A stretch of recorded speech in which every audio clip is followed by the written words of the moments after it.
এবারে যে খবরের দিকে নজর রাখবো, অগ্নিকাণ্ডের ঘটনা তো ঘটেই থাকে, তবে এবারে যে খবর, নিজের বাড়িতেই আগুন দিয়ে পুড়িয়ে ছাই এবং বশীভূত এক বসতঘর মধ্য প্রতাপগড় স্থিত সুরেন্দ্রপল্লী এলাকার ঘটনা এবং সংশ্লিষ্ট এলাকায় তীব্র আতঙ্ক।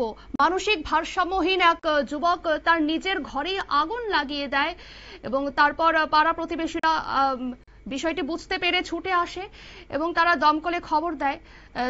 তবে তারা আগুন নিয়ন্ত্রণের চেষ্টা করে এবং দমকলের কর্মীরাও ততক্ষণে ছুটে আসে, সেখানে আগুন নেভানোর চেষ্টা করে। তবে দমকল আসার আগেই আগুনে পুড়ে ছাই হয়ে যায় সেই বসতঘর।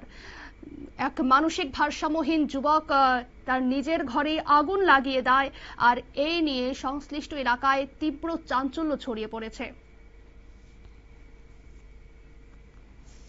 নিয়ে নিচ্ছে ছোট্ট একটি বিজ্ঞাপন বিরতির, সঙ্গে থাকুন।